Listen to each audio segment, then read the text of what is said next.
নমস্কার আমার প্রিয় বন্ধুরা, গল্প গুঞ্জনে আপনাদের স্বাগত জানাই। আজ আমি আপনাদের শোনাবো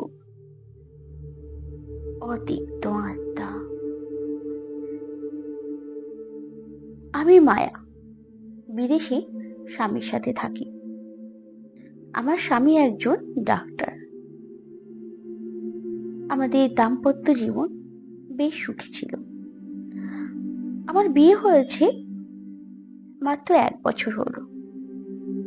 হঠাৎ একদিন টেলিগ্রাম এলো, আমার শ্বশুর খুব অসুস্থ, তাই যেতে হবে। আমি আর আমার স্বামী বেরিয়ে পড়লাম। যখন বাড়ি আসি, আমার শ্বশুর মারা গেছেন।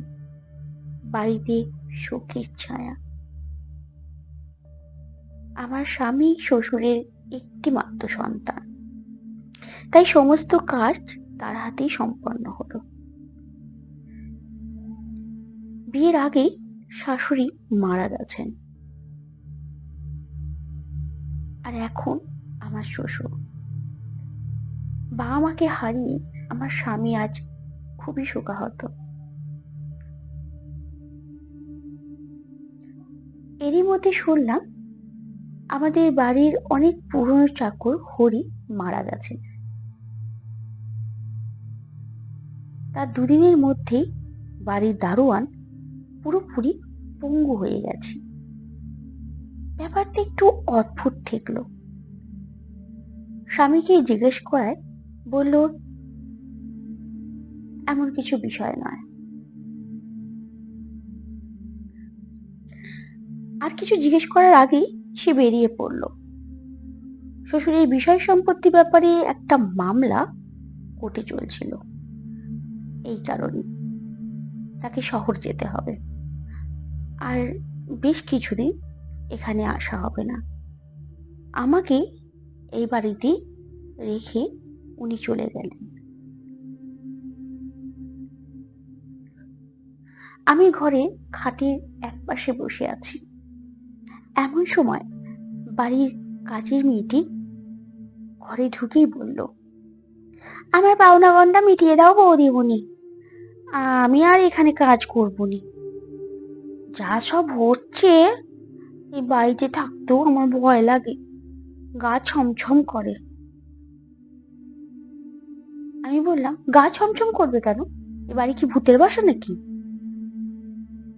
ঝিনু, আমাদের কাজের মেয়েটি, সে বলতে শুরু করলো, ভূতের বাসায় বই কি, যবে থেকে বৌদিমণি গেছে। বৌদিমণি?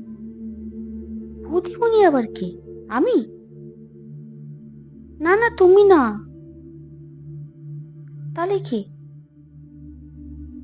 ঝিনু আর কোনো কথা না বলে ঘর থেকে বেরিয়ে গেল। ব্যাপারটা অদ্ভুত লাগলো। তার সাথে মনে প্রশ্ন উঠল, বৌদিমণিটাকে? স্বামীও এখানে নেই, তাই প্রশ্নটাই বা কাকে করব। রাতে যখন আমি ঘুমোই, তখন আমার ঘরের মধ্যে গৌরীর মা, যিনি এখানে কাজ করেন বহুদিন আগে থেকে, সে শুয়ে আছে মেঝের মধ্যে, আর আমি খাটের মধ্যে। হঠাৎ ঠিক মাঝরাতে একটা কান্নার আওয়াজ এলো, যেন মনে হচ্ছে কেউ ফুপিয়ে ফুপিয়ে কাঁদছে। ভাবলাম সে অনেক কাজ করে এখন শুয়ে আছে, ডাকাটা ঠিক হবে না। তাই নিজেই উপর ঘর থেকে নিচের দিকে নেমে আসলাম। দেখলাম বারান্দায় কেউ একজন বসে আছে, আর প্রচন্ড কাঁদছে।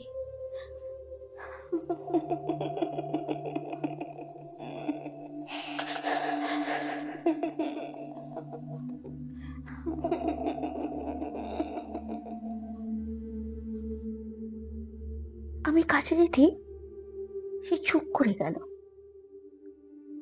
তাই বললাম, ঝিনু, হাই ঝিনু, কাঁদছিস কেন? দুবার তিনবার বলার পর দেখি ঝিনু আমায় পিছন থেকে ডাক দিয়ে বলল, ও বৌদিমণি, কি করো ওখানে? চমকে দেখি ঝিনু। তাহলে সামনে কে ওটা? তাকেই দেখি ওখানে কেউ নেই। ঝিনুকে বললাম, তুই যদি এখানে, তাহলে ওখানে কে ছিল? ঝিনু বলল, চলে এসো এক্ষুনি, ওদিকে যেও নে। আমি ঘরে এলাম ঠিকই, কিন্তু সেদিন রাতে আর ঘুমাতে পারলাম না। সকালে ঝিনুকে জিজ্ঞেস করলাম, হ্যাঁ রে ঝিনু, কে রে এই বৌদিমণি? সে বলল, আমি জানি নে। তাহলে কাল যে বললি? বললো, ও কিছু না। আমি তখন গৌরীর মাকে জিজ্ঞেস করলাম। গৌরীর মাও বলল সে কিছু জানে না। তারপর বিষয়টা জানতে চাইলাম সমনলালের কাছে।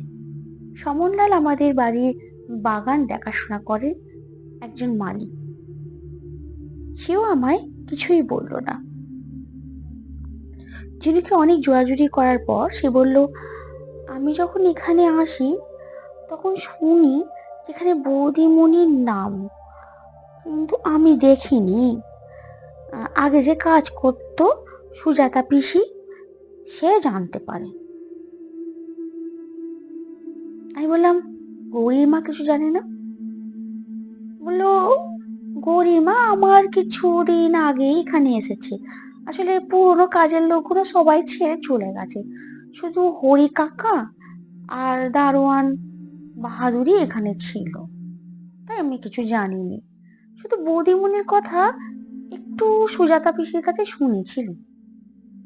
সুজাতা পিসি তোমায় বলেনি ওটাকে? না, তেমন কিছু কয় নাই। ব্যাপারটা আশ্চর্য লাগলো। আমি বললাম, ঝিনু, একবার সুজাতা পিসিকে দেখে দিবি এখানে? বললো, হ্যাঁ, দেখে দেবো বই কি। বলে সে চলে গেল। ঠিক রাত 9টায় দরজায় অনেকটা জোরে জোরে শব্দ শুনতে পারলাম।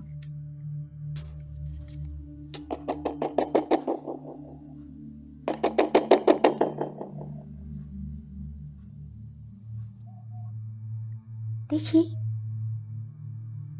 একজন মহিলা মুখে পুরো ঘোমটা দিয়ে দাঁড়িয়ে আছে। বললাম, কে তুমি?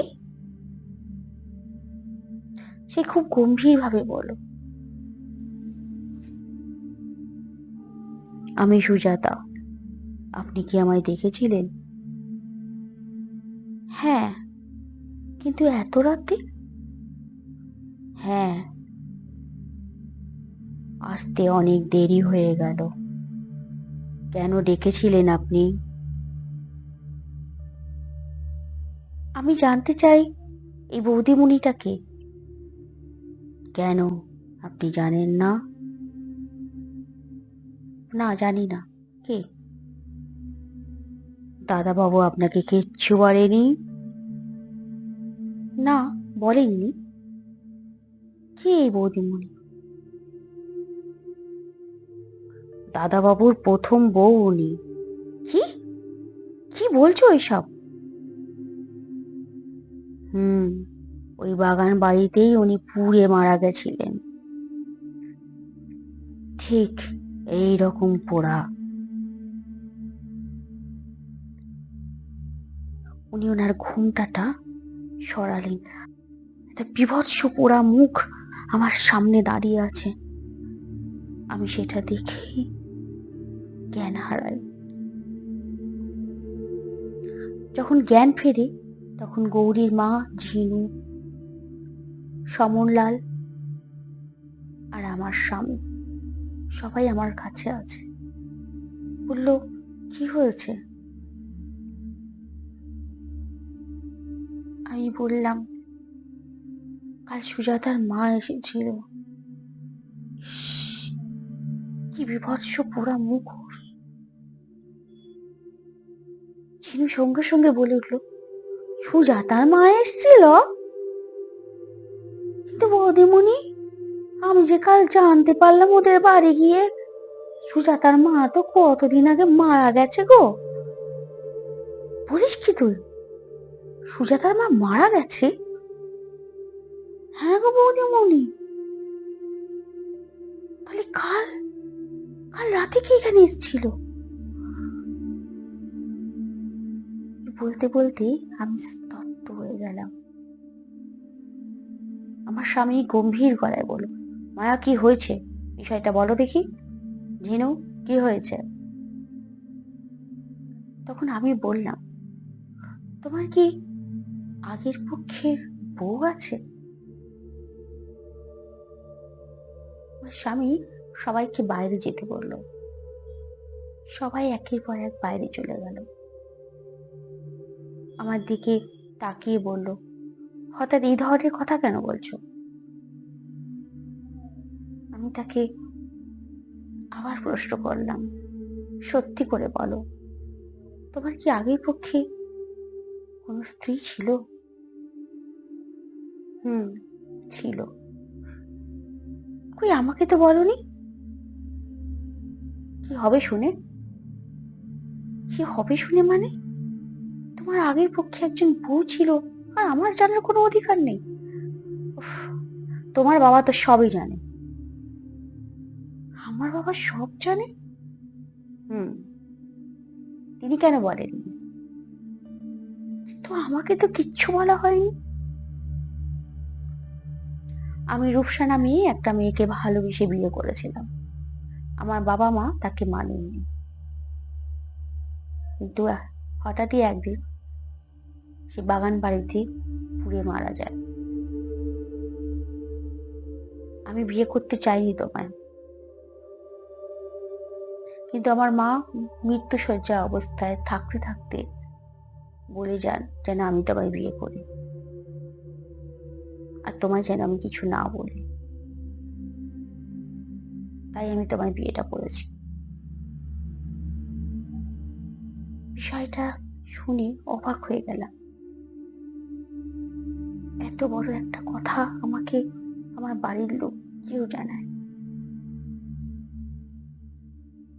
আর কোনো প্রশ্ন করার ছিল না। রাতে ঘুমালাম, কিন্তু ঘুম আমার আর আসছিল না। মাঝরাতে আবার সেই কান্না।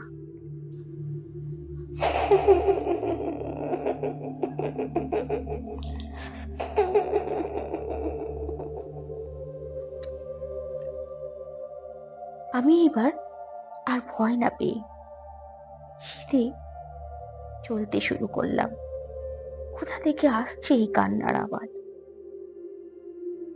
দেখলাম ঠিক বাগান বাড়ির পাশ থেকেই এই আওয়াজ আসছে।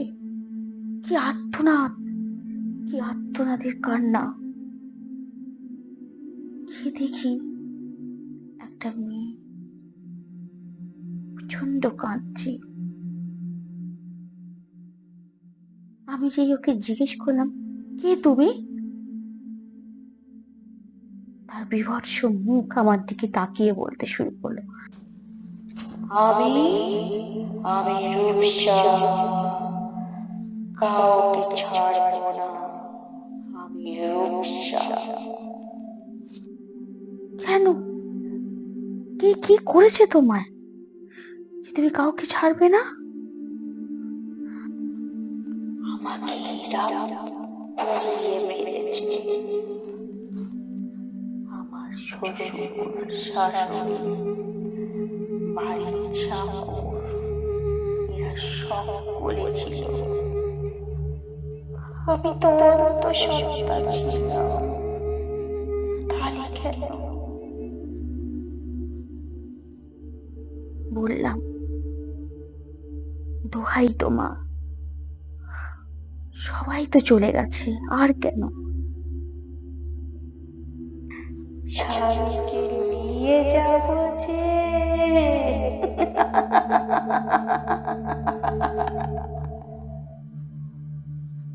না, কোনো হবে না, কিছুতেই না।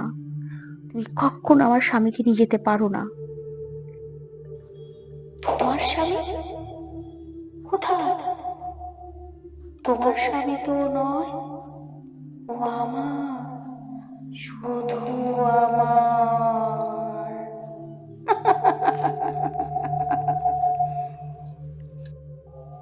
এই বলেই সে মিলিয়ে গেল। রাতের অন্ধকারের ছায়ার সাথে সাথে আমার মনের মধ্যেও অন্ধকার নেমে এলো। ঘরে এসে আমার স্বামীকে সব বললাম। আমার স্বামীর চোখ থেকে জল পড়তে শুরু করলো। বললো, রূপসাকে তো আমি খুব ভালোবেসেছি। বললাম, যেমন করেই হোক ওর অতৃপ্ত আত্মাকে তৃপ্তি দিতে হবে।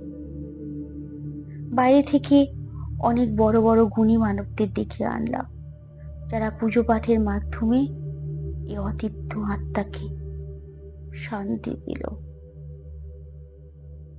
আর আমরা সকলেই এই বাড়ি ছেড়ে দূরে চলে গেলাম। এখানেই এই গল্পটি সমাপ্ত হলো। নমস্কার।